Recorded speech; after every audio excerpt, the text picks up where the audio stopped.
Uh, how you guys doing? I was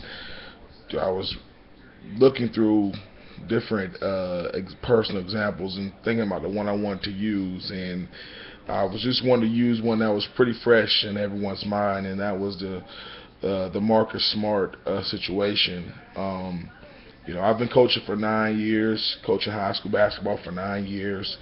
I started off coaching in the state of Florida, and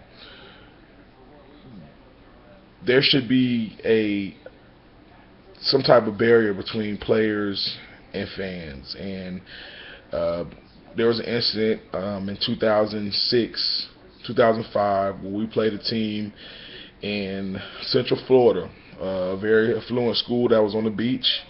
We were playing for the district lead at the time, and it was a very close game, very heated game. I want to just first say that our team was predominantly African American team. Their team was a predominantly white team. A very affluent area in Florida on the coast, and as the game got tight, of course, fans are yelling, they're saying all types of things, and that's again that makes the game fun. It puts a lot of energy. It puts people in the stands, and I totally get it.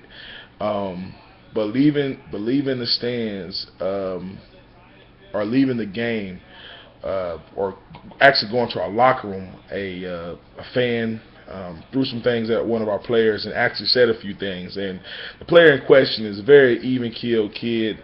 He ended up playing 4 years college basketball, D2 player, 3.8 kid. I mean, never gets rattled. And I mean, he had to be restrained. And as we're walking, he basically told us, that the crowd is at screaming some racial, slurs his way, and it really hurt the kid. He's not a bad kid, and I don't think necessarily that the other teams were trying to. I don't necessarily want to say that they're racist, but at the same time, they use comments and they said words that can be deemed, if heard by the wrong person, could be said to be racist. So, and I know you're trying to get the kids to kind of lose their cool, and maybe that'd be beneficial for your team if he does. But I wanted to use that as my personal example today. But as I was reading about the racial taunting and there need to be some more governing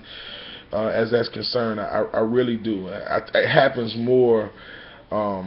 Than I would like to admit, and again, I know it's not everybody. Honest with you, I've been at friend played at Auburn, and I've been in stands. I've heard it myself, and it's one of those things.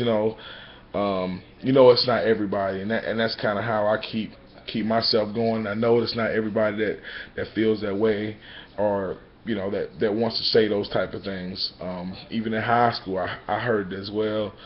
Playing for other teams, against other teams. So I wanted to address that. This Marcus Smart situation. Again, you never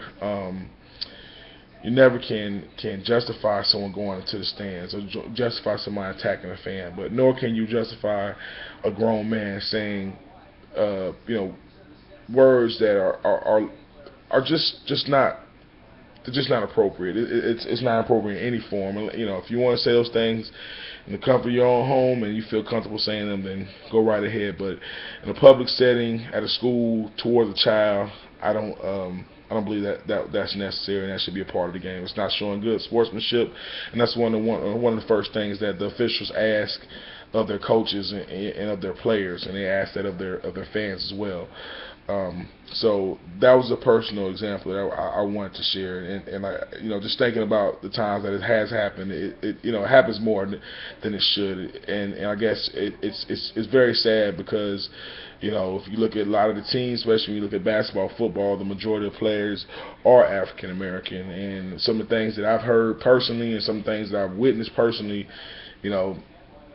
it would blow some people's minds with some things that people say. And again, I know it's not everybody, but it feels kind of bad. It feels kind of bad when you're a young kid, 17, and you're beating, kind of beating the odds of getting out of inner city, or getting out of a certain place that you didn't want to be in, and now to be called certain words. Now some people justify it and say, well, that's what you call your friends and that's what you call your associates, and I don't really think that's fair. I don't really think that's fair to say that. I mean, some people call, you might tease your wife and call her certain things, but I don't think you want other people to say the same things that you say to her.